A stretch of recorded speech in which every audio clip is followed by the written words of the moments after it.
Hello, नमस्कार दोस्त। मैं उम्मीद करता हूँ आप सभी अच्छे होंगे।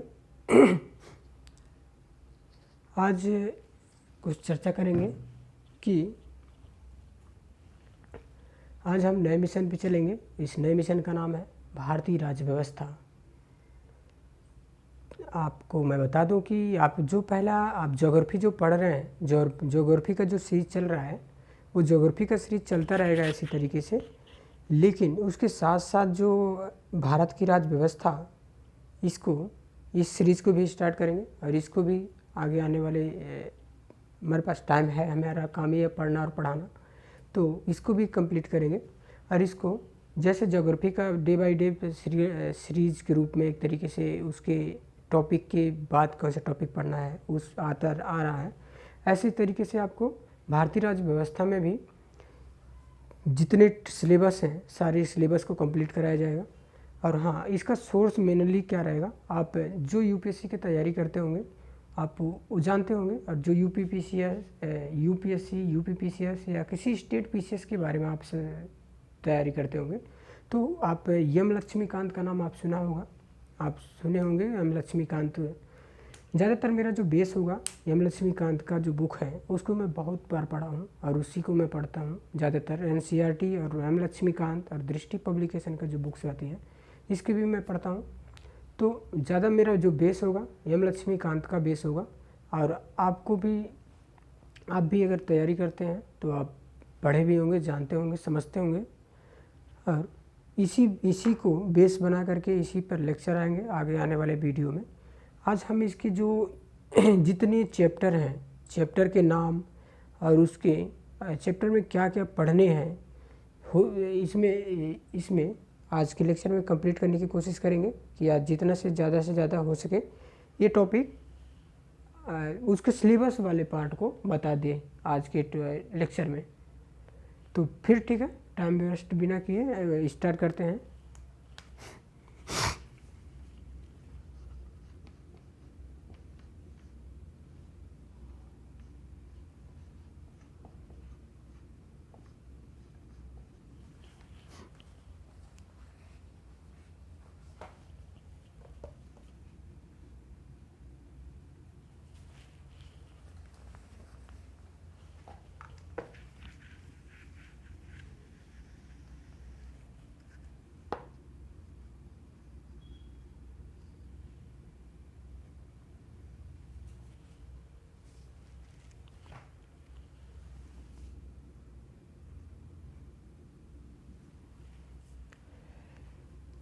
भारत की राज्य व्यवस्था।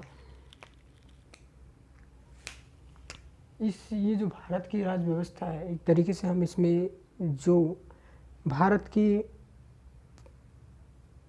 ये कह सकते हैं कि गवर्नेंस है, पॉलिटिकल सिस्टम है, उसमें इसी में पढ़ेंगे। पॉलिटिकल सिस्टम सारे, संविधान क्या होता है, केंद्र सरकार क्या होती है, राज्य सरकार क्या होती है, पंचायत जो आपके स्थानीय निकाय क्या होते हैं, कितने जो संस्थान होते हैं, संवैधानिक संस्थान कौन कौन से हैं, गैर संवैधानिक संस्थान कौन कौन से हैं, और इसके कुछ अन्य संवैधानिक संस्थान है उसके बारे में चर्चा करेंगे। इसके बाद आपकी जो राजनीतिक दल हैं इनके बारे में, एनजीओ क्या है, और आपके जो संविधान की कार्यप्रणाली है कैसे काम करती है, इन सब के बारे में चर्चा करेंगे इस वाले जो सीरीज होगा।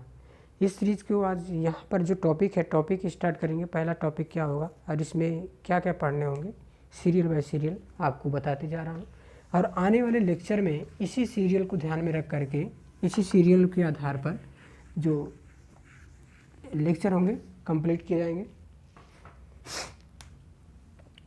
इसमें आपके पहले इसको भाग में डिवाइड कर दिया गया, फिर भाग के बाद फिर उसको पार्ट में डिवाइड कर दिया, एक तरीके से पार्ट एक छोटे छोटे चैप्टर में डिवाइड कर दिया गया है। तो पहले भाग जो है, भाग को लिख देते हैं, उसके बड़े वाले पोर्शन को, फिर उसके बाद जो उसमें चैप्टर है उसको फिर लिख देंगे आपके लिए। भाग 1,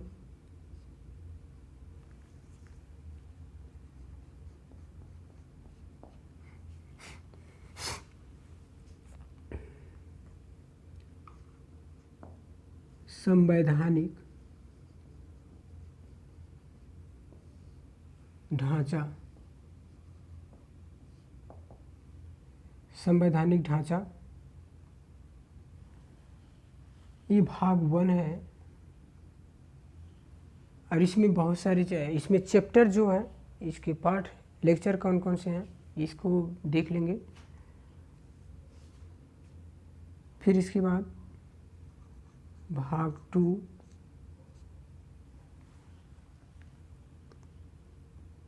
सरकार की प्रणाली।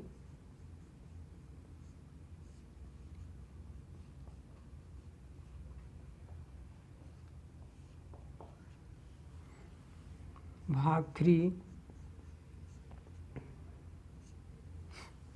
केंद्र सरकार।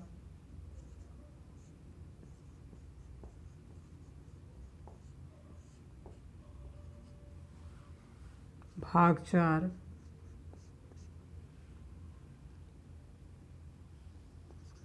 राज्य सरकार।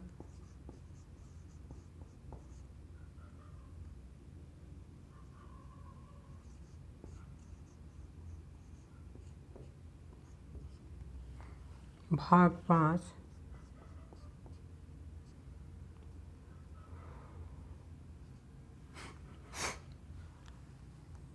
स्थानीय सरकार।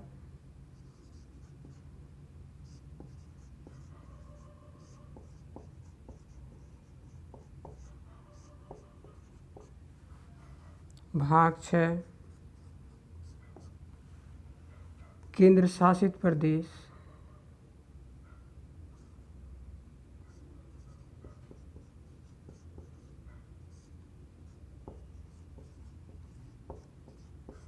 एवं कुछ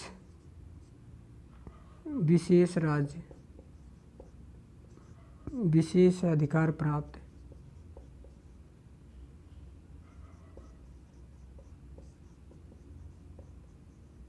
राज्य।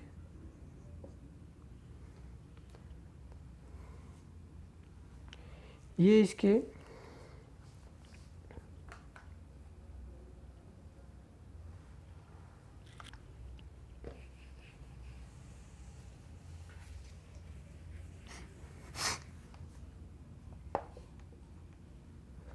भाग 7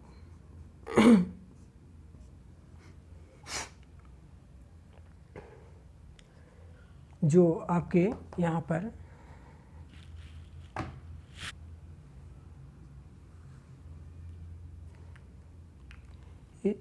संवैधानिक ढांचा, राज्य सरकार की प्रणाली, केंद्र सरकार, राज्य सरकार, स्थानीय सरकार, केंद्र शासित प्रदेश, कुछ राज्यों के लिए विशेष अधिकार प्राप्त राज्य और कुछ विशेष अधिकार प्राप्त राज्य। इसके बाद आपका संवैधानिक निकाय।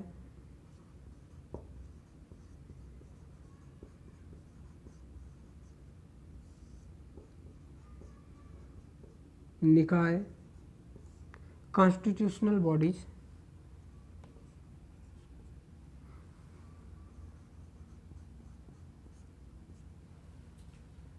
संवैधानिक निकाय के बाद आपका आता है गैर संवैधानिक निकाय।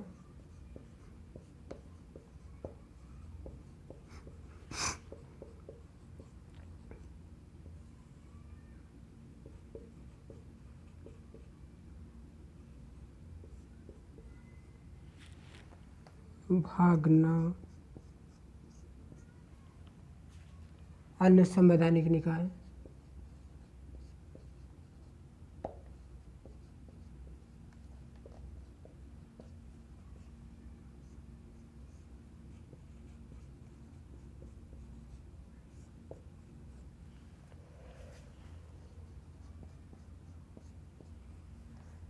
राजनीतिक गतिशीलता, अन्य संवैधानिक निकाय। इसके बाद आपका आता है राजनीतिक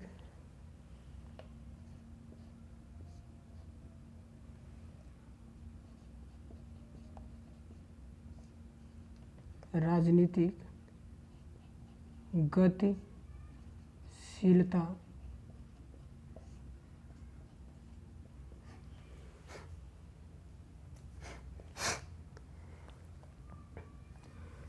भाग 10 राजनीतिक गतिशीलता।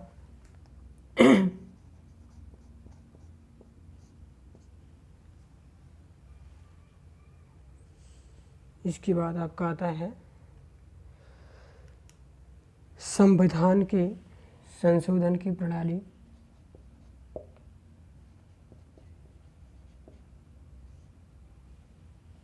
संविधान की कार्यप्रणाली।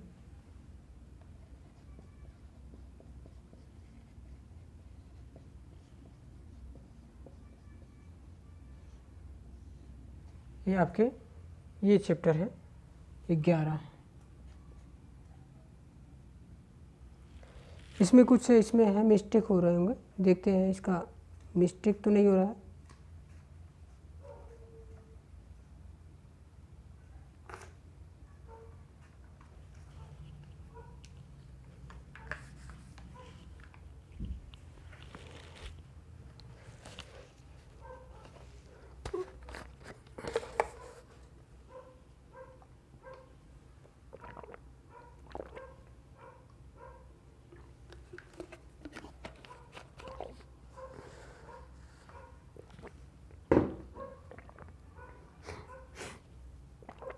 ये इसके भाग हैं, इतने भाग हमें पढ़ने हैं, लेकिन इसके भाग में बहुत सारे चैप्टर हैं।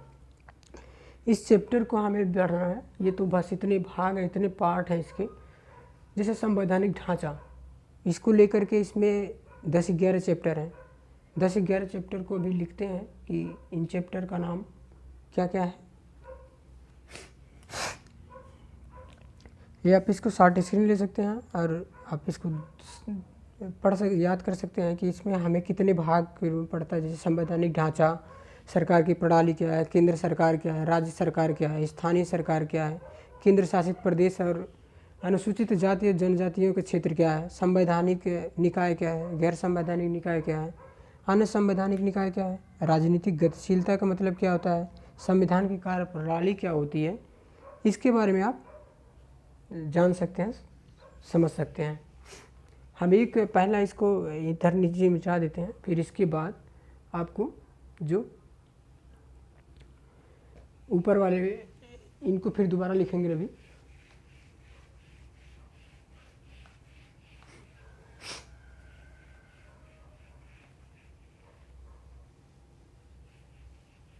ये जितने चैप्टर लिखे जा रहे हैं आगे आने वाले लेक्चर में ये वीडियो के रूप में कंप्लीट किए जाएंगे।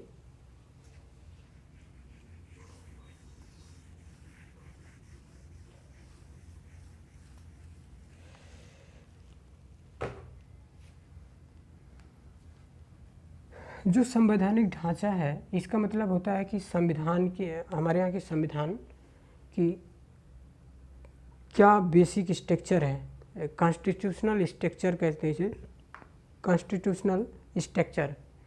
इसमें जो पहला पार्ट है, लेक्चर कह सकते हैं, पहला लेसन जो है इसका, संविधान की पृष्ठभूमि क्या थी, ऐतिहासिक पृष्ठभूमि, संविधान की ऐतिहासिक पृष्ठभूमि।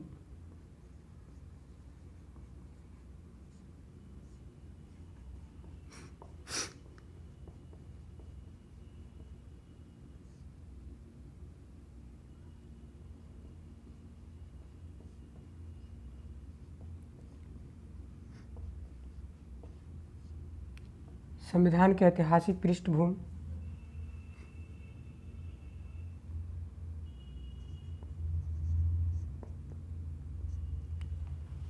संविधान की ऐतिहासिक पृष्ठभूमि में क्या पढ़ेंगे ये भी देख लेते हैं इसी समय, क्योंकि ये बाद में इसको फिर लिखना पड़ेगा नहीं तो। संविधान की ऐतिहासिक पृष्ठभूमि का मतलब है कि जो संविधान का निर्माण कैसे हुआ, इसका जो ब्रिटिश गवर्नमेंट थी, ब्रिटिश गवर्नमेंट के समय से लेकर के जो आपके 1763 का समय जो था, हम कहें कि प्लासी के युद्ध का समय जो था, प्लासी के युद्ध से लेकर के 1847 तक का युद्ध, जो प्रथम स्वतंत्रता क्रांति के रूप में जाना जाता है, वहाँ तक का जो समय था ब्रिटिश गवर्नमेंट के, ब्रिटिश कंपनी के रूल से ज़्यादा हमारे इंडिया पे लागू होते थे। इसके बाद जो 1856 के समय था, 1856 के बाद जो 1947 तक का समय था, वो ब्रिटिश ताज का जो ब्रिटिश ताज था उसका शासन यहाँ पर होता था। ब्रिटिश गवर्नमेंट का जो रेगुलेशन रूल्स होते थे वो यहाँ पर डोमिनेंट के रूप में काम करते थे।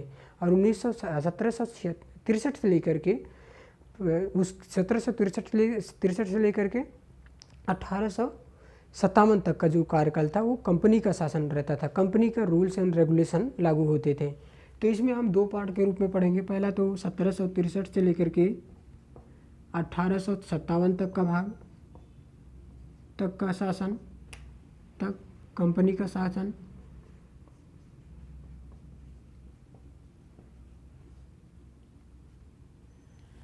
फिर इसके बाद 1856 से लेकर के या 1857 से लेकर के 1947 तक का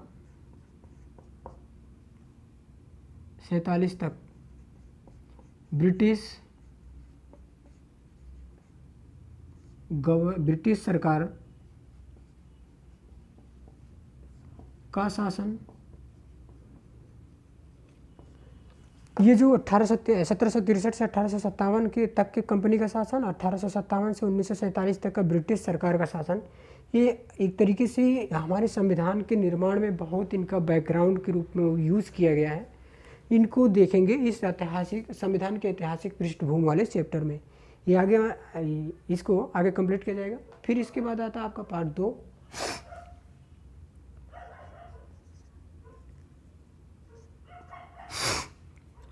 संविधान के निर्माण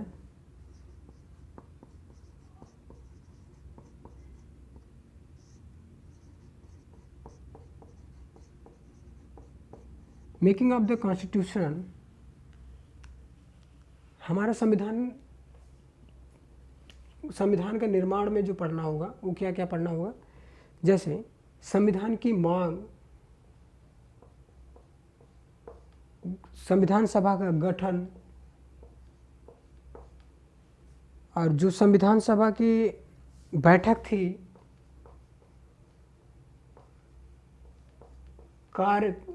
कार्यप्रणाली क्या थी, और संविधान सभा का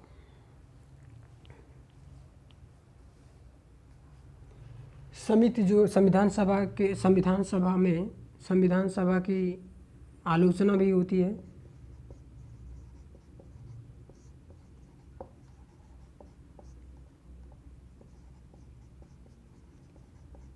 आलोचना।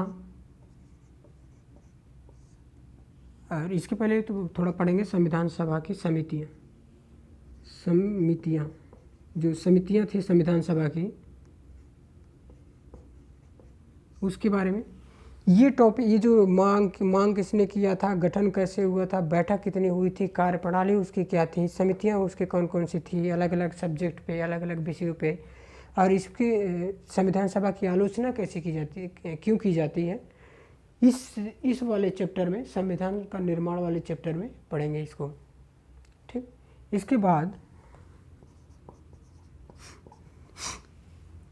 ऐतिहासिक पृष्ठभूमि, संविधान का निर्माण, संविधान की महत्व,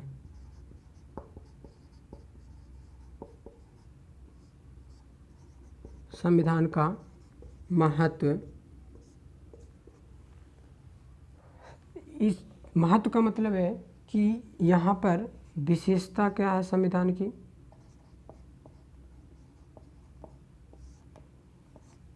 विशेषता मतलब ये कि हमारा जैसे संविधान सबसे बड़ा लिखित संविधान है, और ये एकात्मक, एक तरीके से एकल संविधान है, और इसकी तुलना ब्रिटिश अदर कंट्री से, अमेरिकन संविधान से करेंगे कि अमेरिकी संविधान से कैसे ये अलग है और कैसे उसकी समान है। इसी तरीके से ब्रिटिश गवर्नमेंट की जो संविधान है वहाँ की तुलना करेंगे अपने इंडियन गवर्नमेंट के संविधान से, अपने इंडिया के संविधान से। विशेषता क्या है इसकी, और इसका आलोचना की जाती है क्यों,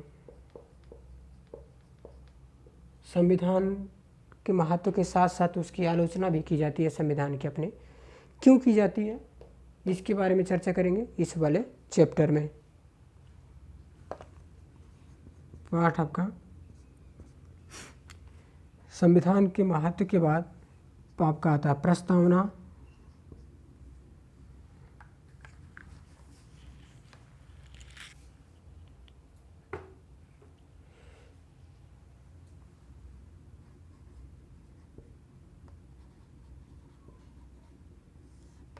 प्रियम्बल प्रस्तावना का मतलब ये है कि उसमें जो संविधान है, संविधान का जो एक तरीके से संविधान का जो मुख्य भाग है माना जाता है, उसका महत्व क्या है? महत्व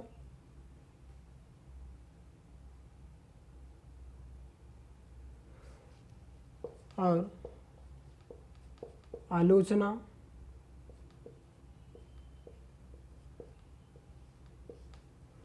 इसके मुख्य शब्द कौन कौन से हैं? ये थोड़ा सा मिस्टेक हो रहा है यहाँ पे, एक सेकंड, इसीलिए इसका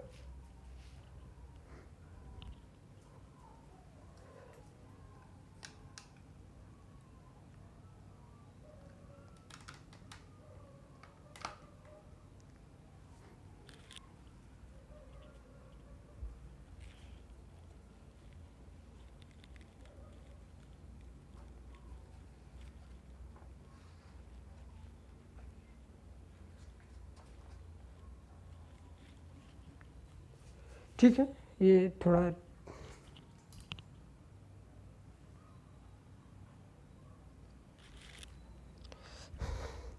इतना लंबा तार है इसका ये।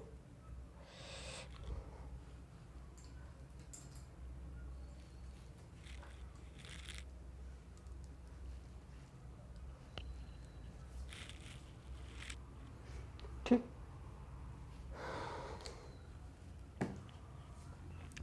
महत्व क्या है, आलोचना क्या है, मुख्य शब्द क्या, आलोचना पहले ना, इसको आलोचना महत्व को बाद में, लेकिन इसके पहले मुख्य शब्द क्या है प्रस्तावना के?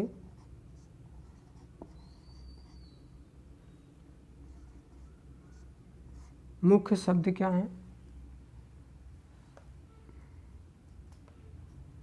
मुख्य शब्द के बाद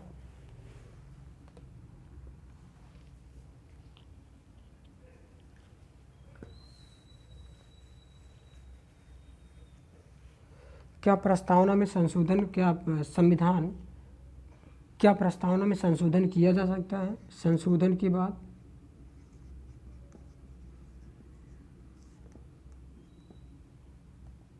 क्या संविधान क्या प्रस्तावना संविधान का भाग है, भाग के रूप में? इन सब बातों के इसी प्रस्तावना वाले भाग में, प्रस्तावना वाले पार्ट में आकर के पढ़ेंगे। फिर या इसके बाद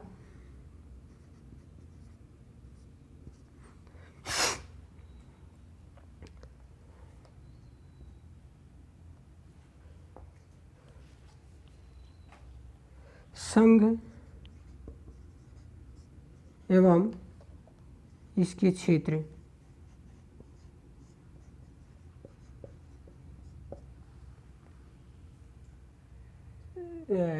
केंद्र संघ और इसके क्षेत्र। कहने का मतलब ये है कि सेंट्रल गवर्नमेंट का जो केंद्र सरकार है, केंद्र सरकार का कैसे हस्तक्षेप होता है इसके भूभाग पर, किसी राज्य को गठन राज्य संघ राज्य के गठन में संघ की शक्तियाँ,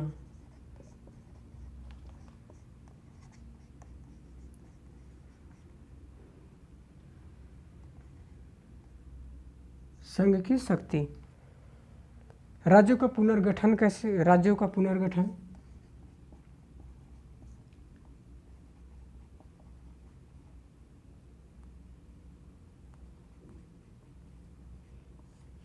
ये जो टॉपिक है, ये टॉपिक आपके संघ हम इसके क्षेत्र वाले पार्ट में पढ़ेंगे। और संघ जो केंद्र शासित प्रदेश होते हैं, केंद्र शासित प्रदेश में जो कैसे इनका निर्माण किया जाता है और उनका प्रशासन कैसे किया जाता है, इस वाले पार्ट में आपके लिए पढ़ेंगे इसको। फिर इसके बाद क्या आता है, अभी ये जो भाग, ये पार्ट चल रहा है, ये लेसन जो चैप्टर चल रहा है, ये आपके संविधान के ढांचा का ही भाग है। संविधान वाले जो ढांचा है इसी का ही पार्ट है ये सारे चैप्टर।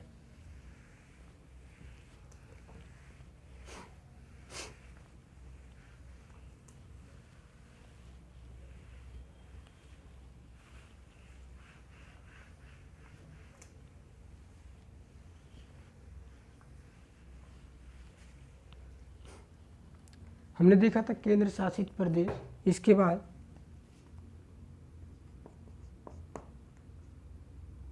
नागरिकता,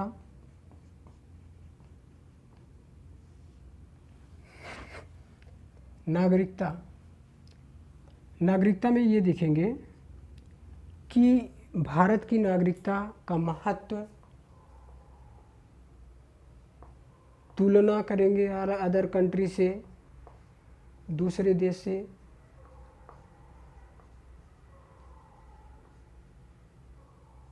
दूसरे देशों से तुलना करके देखेंगे कैसे किस प्रकार अलग है हमारे देश की नागरिकता जो, और विदेशी भारतीय नागरिकता क्या होते हैं।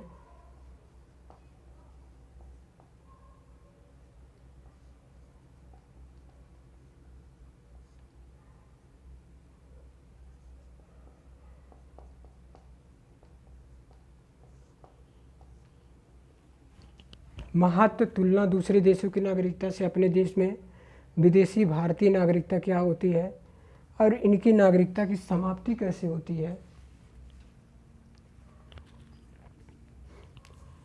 नागरिकता की समाप्ति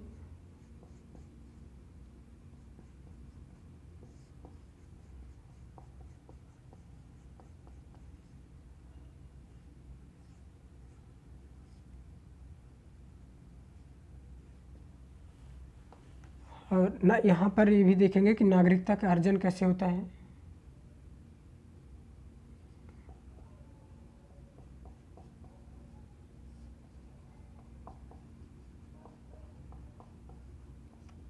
नागरिकता का अर्जन, महत्व, तुलना दूसरे देशों के विदेशी भारतीय नागरिकता क्या होता है, नागरिकता की समाप्ति कैसे होती है और नागरिकता से संबंधित अधिनियम क्या हैं।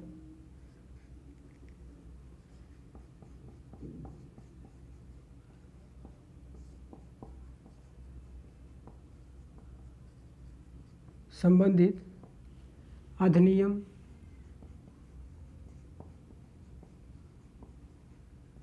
क्या है। इन सब चीज़ों के बारे में इसी नागरिकता वाले चैप्टर में पढ़ेंगे। इसके बाद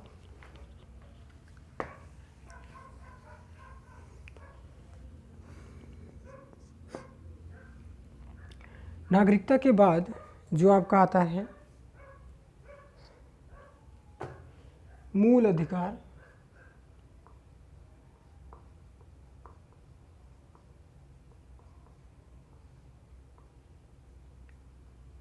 ये जो मूल अधिकार है,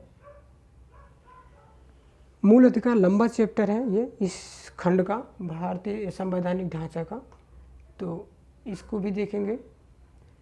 मूल अधिकार पहले इसमें देखेंगे कि राज्य की परिभाषा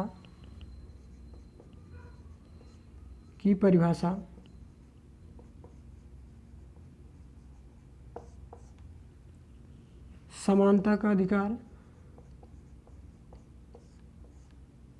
समानता का अधिकार, स्वतंत्रता का अधिकार,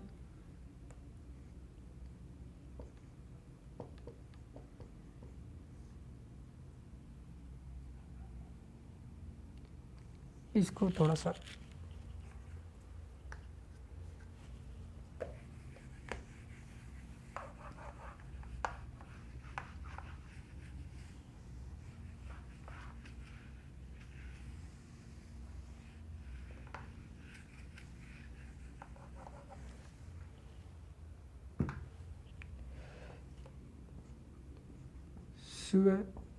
स्वतंत्रता का अधिकार,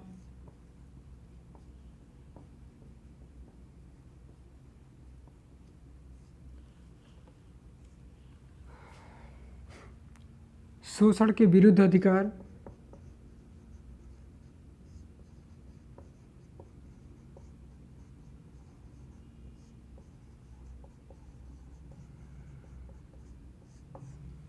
शोषण के विरुद्ध अधिकार, राज्य की परिभाषा, समानता का अधिकार, स्वतंत्रता का अधिकार, शोषण के विरुद्ध अधिकार, शिक्षा। इसके बाद अपने धर्म और शिक्षा का अधिकार, धर्म एवं संस्कृति अधिकार, सांस्कृतिक अधिकार,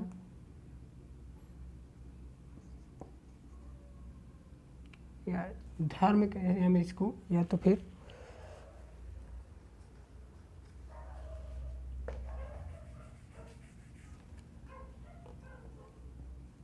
संस्कृति का अधिकार।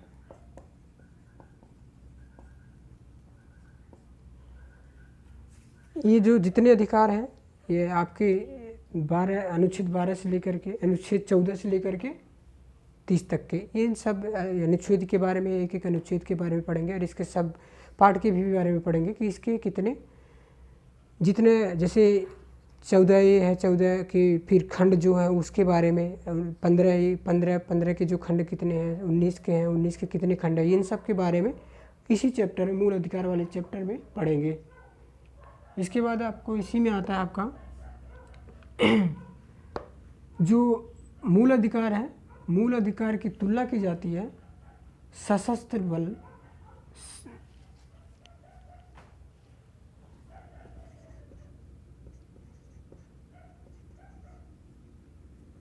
सशस्त्र बल बनाम मूल अधिकार,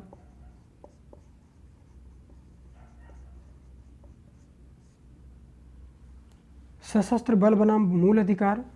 फिर उसके बाद मार्शल लॉ,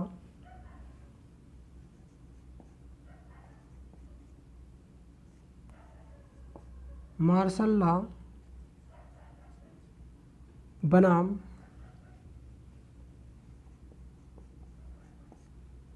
मूल अधिकार।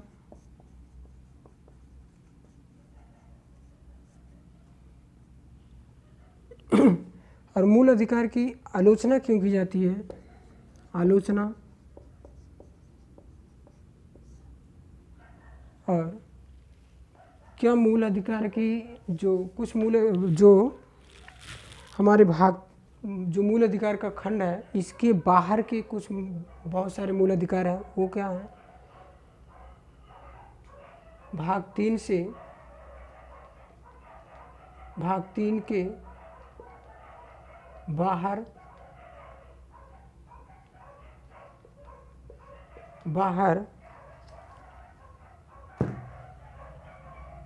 मूल अधिकार,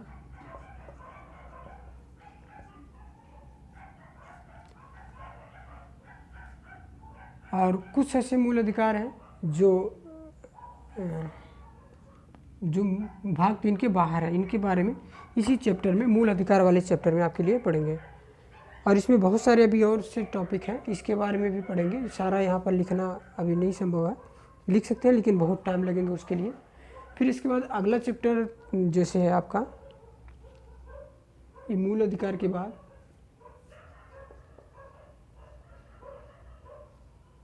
राज्य के नीति निर्देशक तत्व,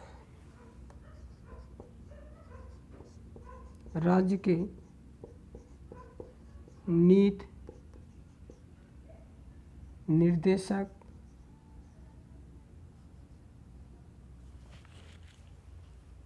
या हम इसे निर्देशक नहीं कहते, ज़्यादातर निर्देशक ही कहते हैं, निर्देशक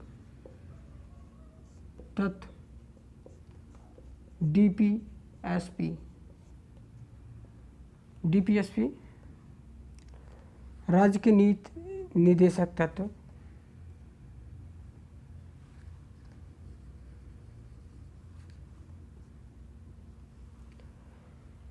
डीपीएसपी का महत्व क्या होता है, महत्व कैसे है इसका?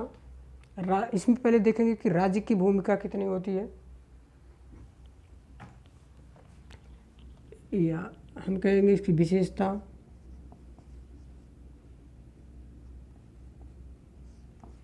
इसका वर्गीकरण,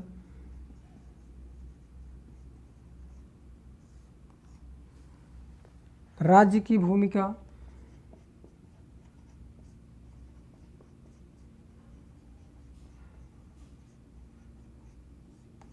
इसके बाद इसको राज्य क्रियान्वयन का, राज्य की भूमिका का मतलब है कि राज्य क्रियान्वयन, इसके क्रियान्वयन में क्या भूमिका निभाता है, यहाँ पे इसको देखेंगे। इतना आज के समय में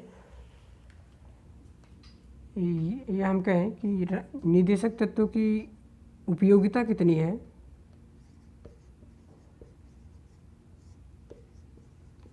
तत्व की उपयोगिता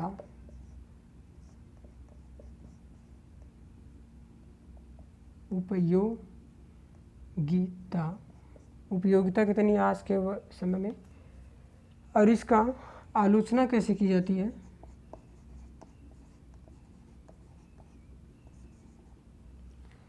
इन सब बातों को इसी डीपीएसपी में ही पढ़ेंगे। डीपीएसपी और इसमें एक मूल अधिकार बनाम राज्य के निदेशक तत्व दोनों आपस में कैसे टकराव होते हैं, इस बात को भी देखेंगे। मूल अधिकार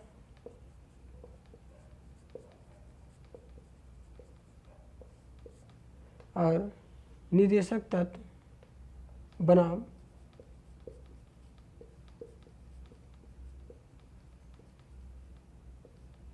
तत्व का टकराव, इनका आपस में कैसे एक तरीके से टकराव होता है, इस वाले इसी चैप्टर में पढ़ेंगे, डीपीएसपी में ही। फिर इसके बाद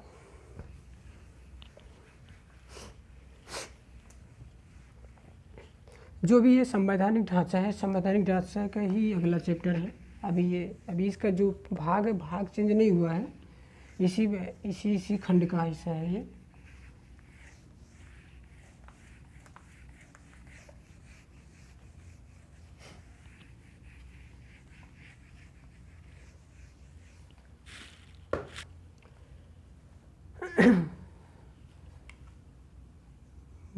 ये पाठ मूल कर्तव्य,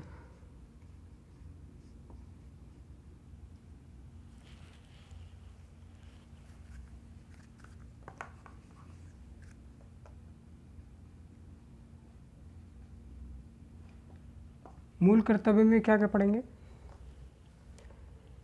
इसकी मूल कर्तव्य की उपयोगिता कितना है, उपयोगिता कितनी है इसकी, और इसको लाने के लिए कौन सी किस समिति की सिफारिश पर लाई गई थी, संबंधित समिति।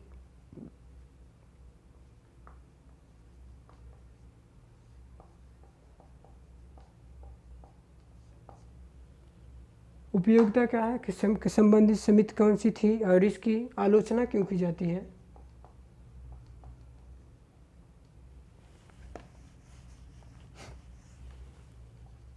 आलोचना, इसकी आलोचना क्यों की जाती है, ये इसी संवैधानिक ढांचा वाले भाग में ही, जो अगला चैप्टर था मूल कर्तव्य में ही पढ़ेंगे इसको।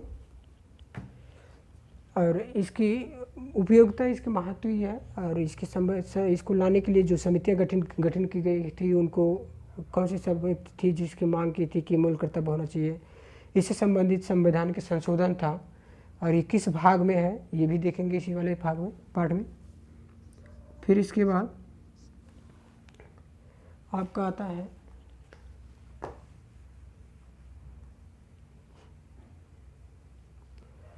संविधान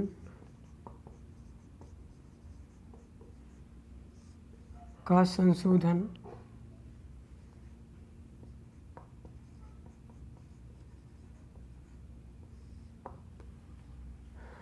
संविधान का संशोधन का मतलब ये है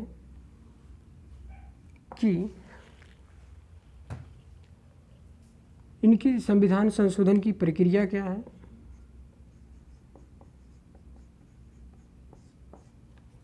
और की प्रक्रिया क्या है, प्रकार कितने हैं इनके संशोधन करने के, इनका महत्व क्या है, आलोचना कैसे की जाती है, और इनकी विशेषता क्या है। विशेषता ही महत्व है इनका एक तरीके से। संविधान का संशोधन, ये इसका संवैधानिक ढांचे का ही भाग है, पार्ट है ये। फिर इसके बाद आपका संविधान का जो संविधान है उसका बेसिक स्ट्रक्चर, मूलभूत ढांचा।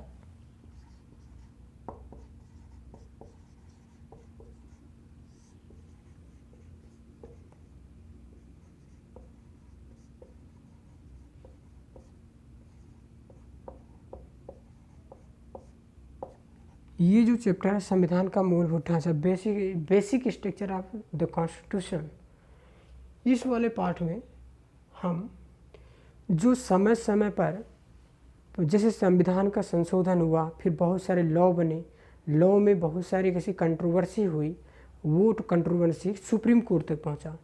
जब सुप्रीम कोर्ट पर उस पर सुनवाई हुई और उस पर बहुत सारे ऐसे कंट्रोवर्सी उठी कि इसमें संशोधन किया जाए कि ना किया जाए, तो उसी को बेस माना सुप्रीम कोर्ट ने। सुप्रीम कोर्ट उसको बेस मान करके उसको कुछ ऐसे पार्ट ऐसे वर्ड को डिफाइन किया कि ऐसे शब्द को या इस भाग में संशोधन नहीं किया जा सकता है, तो उसी को वो मूलभूत ढांचा कहता है। इसमें हमें कहें कि इसका जो मूलभूत ढांचा है, प्रभाव इसका इसकी उत्पत्ति कैसे हुई, उत्पत्ति कहाँ से हुई उसकी, और इसका प्रभाव कितना है,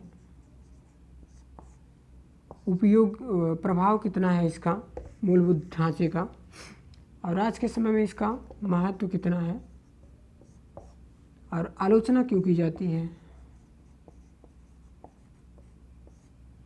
ये इसे संविधान के मूलभूत ढांचे वाले basic structure of the constitution वाले पार्ट में पढ़ेंगे इसको। ठीक है, ये आपको जितने पार्ट बताए गए हैं ये आपके संवैधानिक ढांचा वाले भाग के हिस्से के रूप में थे।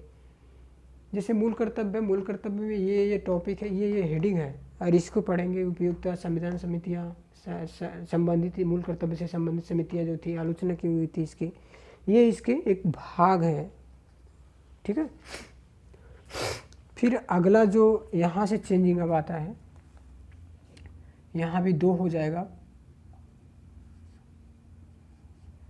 बहुत लंबा लेक्चर हो जाएगा मुझे लगता है, तो इसको थोड़ा 1-2 को डिफाइन करके डिस्कस करके फिर क्लास इसको बंद करेंगे, फिर अगले वाले लेक्चर में इसको कंप्लीट करेंगे, क्योंकि बहुत लंबा नहीं होना चाहिए।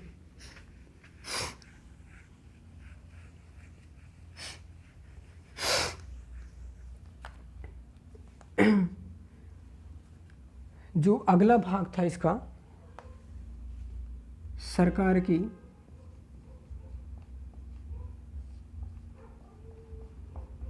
प्रणाली, भाग 2 था। सरकार की जो प्रणाली थी, सिस्टम ऑफ गवर्नमेंट, अपने इंडिया में गवर्नमेंट का सिस्टम कैसा है, ये देखेंगे इस वाले भाग में आपके लिए।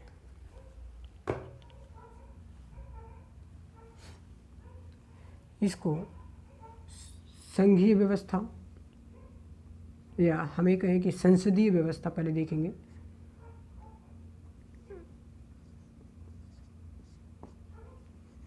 संसदीय व्यवस्था,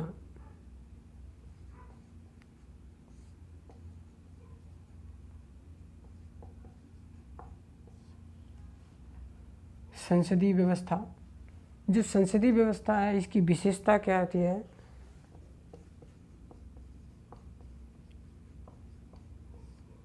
तुलना करेंगे ब्रिटिश संसदीय व्यवस्था से और अपने यहाँ के संसदीय व्यवस्था से। ठीक है, इसको इसी में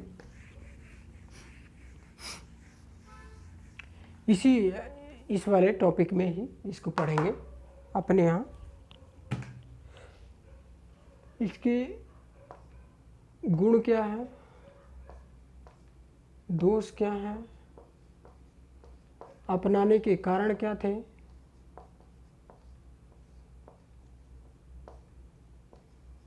अपनाने का कारण क्या था, या फिर कहें तर्क क्या था,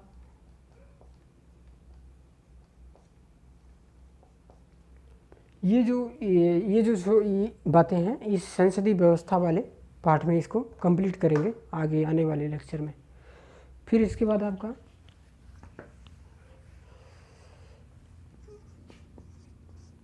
संघीय व्यवस्था,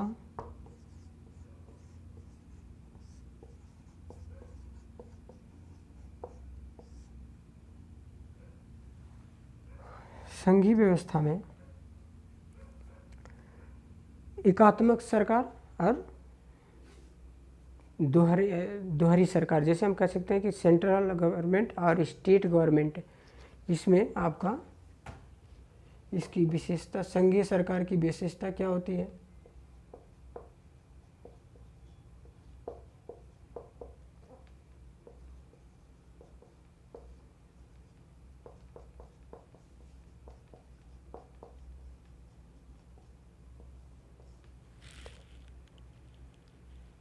संघीय सरकार की विशेषता क्या होती है?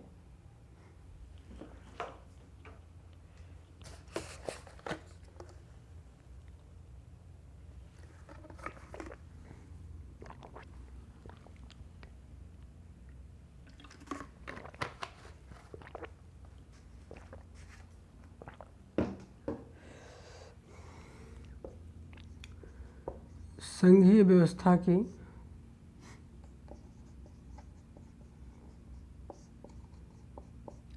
आलोचनात्मक मूल्यांकन करेंगे, आलोचनात्मक मूल्यांकन करेंगे संघीय व्यवस्था। फिर इसके बाद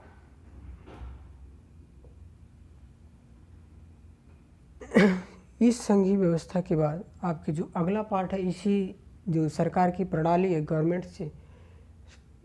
गवर्नमेंट सिस्टम कैसा है अपने यहाँ, इसके बाद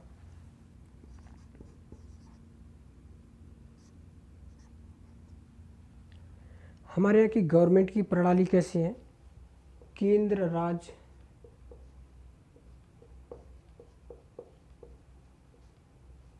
संबंध,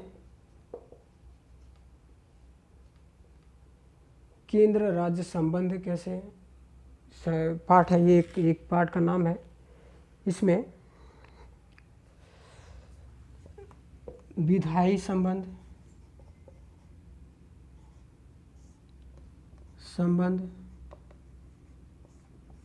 प्रशासनिक संबंध,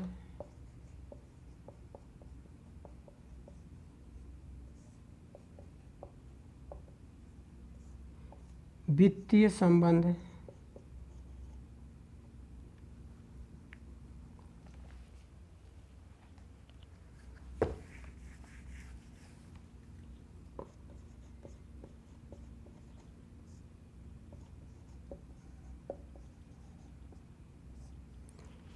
विधायी संबंध, प्रशासनिक संबंध, वित्तीय संबंध, ये इसी वाले चैप्टर में पढ़ेंगे इसके। और बहुत सारे जो इसमें संबंध होते हैं, जैसे उसको कहे कि एक आने वाले चैप्टर में विधायी, प्रशासनिक, वित्तीय मुख्य संबंध इसके तीनों यही होते हैं। और इसकी केंद्र राज्य सरकार की विशेषता क्या होती है, संबंध की विशेषता या प्रवृत्तियां कहते हैं इसे। महत्व क्या है इसका? महत्व और विशेषता एक ही बात हो जाएगा। फिर इसके बाद जो आपका अगला चैप्टर है, इसी सरकार की प्रणाली वाले का ही भाग है वो।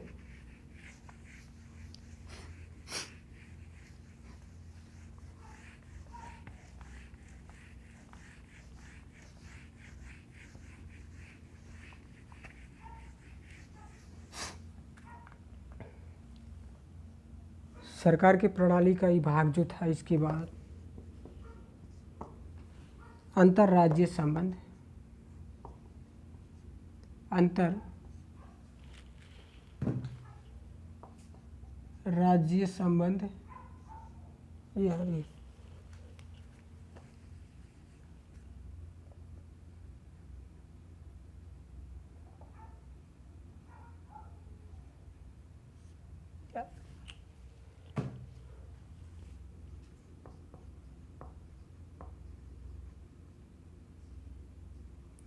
इंटर स्टेट जो गवर्नमेंट है, जैसे दो स्टेट के बीच संबंध उनका कैसा है, ये पढ़ेंगे यहाँ पर आकर के। जैसे क्षेत्रीय अंतर्राज्य, इसमें आपका जो अंतर्राज्यीय परिषद में अंतर्राज्यीय परिषद क्या होती हैं?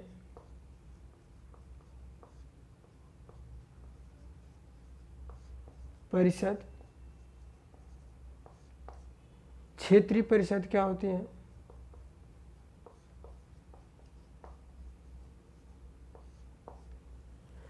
अंतर्राज्यीय परिषद, जैसे दो राज्यों के बीच में गठन करके एक परिषद कोई बना दिया जाए, फिर किसी एक राज्य में कोई क्षेत्रीय आधार पर एक परिषद बना दिया जाए, इनका क्या इसी अंतर्राज्यीय परिषद वाले भाग में ही पढ़ेंगे। इसमें आपके जो अंतर्राज्यीय वाणिज्यिक व्यापार और वाणिज्य से संबंधित बातें होती हैं, व्यापार, वाणिज्य संबंध, जैसे एक इंटर स्टेट व्यापार का जो टॉपिक होगा इसी अंतर्राज्यीय संबंध वाले भी भाग में पढ़ेंगे। फिर इसके बाद आपका आता है आपातकाल।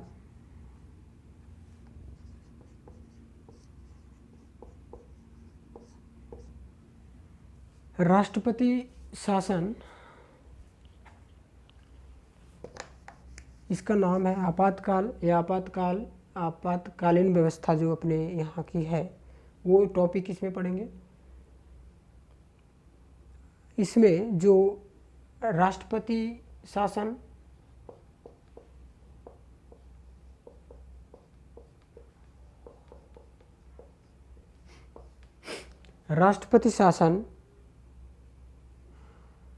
इसके बाद वित्तीय आपातकाल,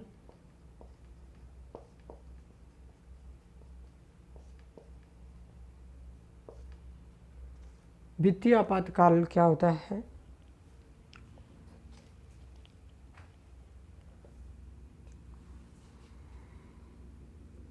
राष्ट्रपति शासन, वित्तीय आपातकाल, और एक तरीके से हम कहें कि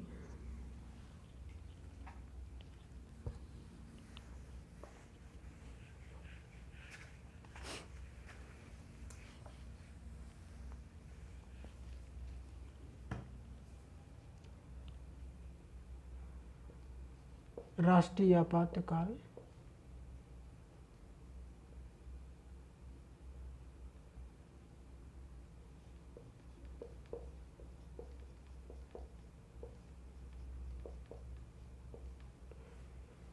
ये आपातकालीन वाले चैप्टर में वित्तीय आपातकाल, राष्ट्रपति शासन, राष्ट्रीय आपातकाल, ये चैप्टर इसी वाले पार्ट में पढ़ेंगे। ठीक है, इतना आज 2 भाग को कंप्लीट किए। आगे आने वाला जो भाग बच रहा आपका, जैसे केंद्र सरकार, राज्य सरकार, स्थानीय सरकार, कुछ राज्यों के लिए विशेष दर्जा जो केंद्र शासित प्रदेश, कुछ राज्यों के लिए विशेष दर्जा, फिर आपका बच रहा है जो संवैधानिक निकाय, गैर संवैधानिक निकाय, अन्य संवैधानिक निकाय, और राजनीतिक दल, राजनीतिक गतिशीलता, और संविधान के संशोधन प्रणाली कैसे होती है, संविधान की क्रिया कार्य प्रणाली कैसे होती है। ये जो भाग बच रहे हैं आगे आने वाले लेक्चर में इसको कंप्लीट करेंगे। अभी इसके जो सिलेबस है, सिलेबस में हमें क्या पढ़ना है ये बातें डिस्कस कर लेंगे पहले पूरा फुली, जितने हमने 12 भाग बताए थे, 11 भाग बताए थे। फिर उसके बाद शुरुआत से लेकर के जब हम बताए थे कि आपके संवैधानिक ढांचा में जो बताया था कि जो हमारे संविधान की ऐतिहासिक पृष्ठभूमि, वहाँ से स्टार्ट करेंगे फिर अगले वाले लेक्चर में। लेकिन उसके पहले ये पूरा कंप्लीट करने के बाद ये टॉपिक स्टार्ट होगा। ठीक है, मैं यहाँ पर समाप्त करता हूँ इसको। मैं उम्मीद करता हूँ कि आपके लिए लाभदायी होगा। ठीक है, नमस्कार।